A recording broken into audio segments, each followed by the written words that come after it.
ये दस्तक रेडियो है। नमस्कार, आप सुन रहे हैं दस्तक टाइम्स का 5 मिनट का न्यूज बुलेटिन दस्तक अब तक। मैं हूं कपिल, सुबह 11 बजे की बड़ी खबरों के साथ।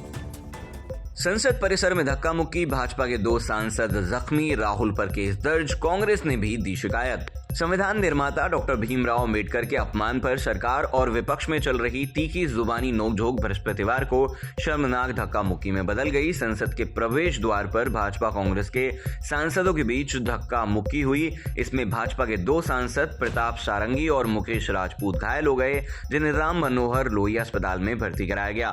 दोनों आईसीयू में हैं। पीएम नरेंद्र मोदी ने फोन पर दोनों घायल सांसदों से बातचीत कर पूरी जानकारी ली। वहीं केंद्रीय मंत्री राजनाथ सिंह, शिवराज चौहान, पीयूष गोयल और प्रहलाद जोशी उनसे मिलने अस्पताल पहुंचे।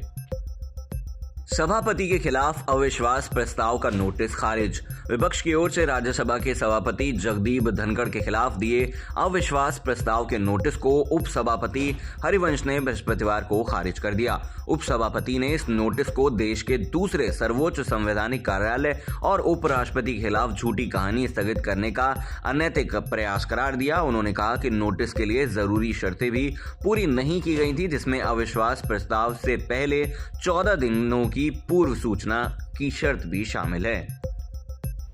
कुलगाम में 5 आतंकी ढेर, 2 जवान घायल, हिजबुल का कमांडर फारूक भी मारा गया। कश्मीर के कुलगाम में सुरक्षा बलों ने मुठभेड़ में हिजबुल मुजाहिदीन के शीर्ष कमांडर फारूक अहमद भट्ट समेत 5 आतंकियों को मार गिराया। 2 जवान भी घायल हो गए। बाद में तलाशी अभियान में सुरक्षा बलों ने मौके पर गोला बारूद व आपत्तिजनक सामग्री बरामद की है। आरएसएस प्रमुख मोहन भागवत का बड़ा बयान। उन्होंने कहा, हिंदुओं का नेता बनने के लिए मंदिर मस्जिद के नए मुद्दे उठा रहे कुछ लोग। राष्ट्रीय स्वयं सेवक संघ के प्रमुख मोहन भागवत ने देश के अलग अलग हिस्सों में मंदिर मस्जिद के नए विवाद उठने पर चिंता जताते हुए कहा कि अयोध्या में राम मंदिर बनने के बाद कुछ लोग सोच रहे हैं कि ऐसे मुद्दों से वो हिंदुओं के नेता बन जाएंगे, लेकिन यह स्वीकार्य नहीं है। कैट में 14 विद्यार्थियों को मिले 100 परसेंटाइल। भारतीय प्रबंधन संस्थान IIM के MBA कार्यक्रम में दाखिले के लिए कॉमन प्रवेश परीक्षा कैट 2024 में इस बार 14 अभ्यर्थियों को 100 परसेंटाइल मिले हैं। इनमें से 13 छात्र और 1 छात्रा है और 13 इंजीनियरिंग पृष्ठभूमि से हैं। सपा सांसद बर्क पर बिजली चोरी का केस, कनेक्शन काटा, 1.91 करोड़ का जुर्माना लगा। यूपी के संभल में सपा सांसद जियाउर रहमान बर्क के खिलाफ बिजली चोरी के मामले में FIR दर्ज कर कनेक्शन काट दिया गया है। पश्चिमांचल बिजली वितरण निगम ने सांसद के आवास पर उपकरणों की जांच की तो 16 किलोवाट से अधिक की बिजली खपत मिली, जबकि मीटर में पिछले 6 माह में उनके घर की बिजली की खपत 0 मिली। उन पर 1.91 करोड़ रुपए का जुर्माना लगाया गया है। आरोप है कि जांच के दौरान सांसद के पिता ने बिजली कर्मियों को धमकाया भी।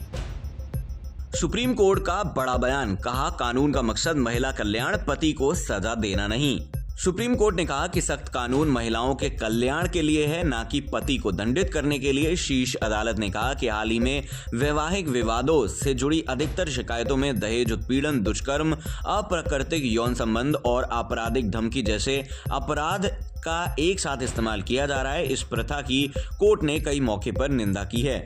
जस्टिस BV नागरत्ना और जस्टिस N कोटेश्वर सिंह की पीठ ने कहा कि महिलाओं को समझने की जरूरत है कि कानून के सख्त प्रावधान उनके कल्याण के लिए हैं, न कि पति को दंडित करने, धमकाने और उन पर हावी होने या उनसे जबरन वसूली के लिए। वैवाहिक विवाद से जुड़े केस की सुनवाई के दौरान पीठ ने जोर दिया कि महिला को मिलने वाला भरण पोषण कई कारकों पर निर्भर करेगा, न कि सिर्फ इस पर कि उसका पति पूर्व पत्नी को कितना स्थायी गुजारा भत्ता देता है या उसकी आय कितनी है। हरिद्वार में धर्म संसद को नहीं मिली अनुमति, सुप्रीम कोर्ट तक करेंगे मार्च। उत्तराखंड में जल्द बनेंगे ड्रोन पोर्ट और कॉरिडोर। हाल ही में DGCA से अनुमति मिलने के बाद ITDA ने राज्य में ड्रोन पोर्ट और ड्रोन कॉरिडोर बनाने की कवायद शुरू कर दी है। इसके साथ ही ड्रोनों के ट्रैफिक प्रबंधन के लिए भी मानव रहित यातायात प्रबंधन सॉफ्टवेयर तैयार किया जा रहा है। ITDA ने भविष्य की जरूरतों को देखते हुए ड्रोन के टेक ऑफ, लैंडिंग और रखरखाव के लिए ड्रोन पोर्ट का डिजाइन बनाने, उसे विकसित करने और संचालित करने के लिए काम करना शुरू कर दिया है। इसके अलावा मानव रहित हवाई वाहन विमानों यूएवी के लिए सुरक्षित और कुशल हवाई यातायात सुनिश्चित करने के लिए समर्पित ड्रोन कॉरिडोर की स्थापना, वास्तविक समय में ड्रोन संचालन की निगरानी और प्रबंधन के लिए मानव रहित यातायात प्रबंधन यूटीएम सॉफ्टवेयर को लागू करने की प्रक्रिया तेज कर दी है। प्रदेश में 374 आंगनबाड़ी कार्यकर्ताओं और 6,185 सहायिकाओं की होगी भर्ती। प्रदेश की 6,559 महिलाओं को जल्द ही रोजगार मिलेगा।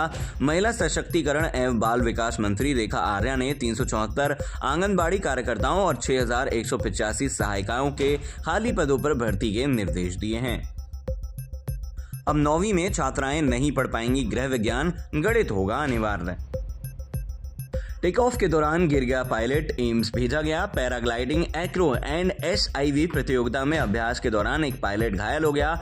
प्राथमिक उपचार के बाद उसे हेली एम्बुलेंस से एम्स ऋषिकेश ले जाया गया। अपराह्न करीब 1:45 बजे पायलट हार्दिक 25 साल के निवासी Karnal Pratap Nagar take off point से अपने पैराग्लाइडर से उड़ान भर रहे थे, लेकिन 10-15 फीट उड़ते ही अनियंत्रित होकर नीचे गिर गए। उनके मुंह और कमर में चोट आई है। वहां मौजूद SDRF के अपर उप निरीक्षक महावीर सिंह ने टीम के साथ उनका रेस्क्यू किया और अस्पताल भेजने के लिए हेली एम्बुलेंस बुलाई। 3:45 बजे के आसपास उन्हें हेली सेवा से एम्स भेजा गया। वहां उनकी स्थिति सामान्य बताई जा रही है। सुनते रहिए दस्तक टाइम्स का 5 मिनट का न्यूज बुलेटिन दस्तक अब तक।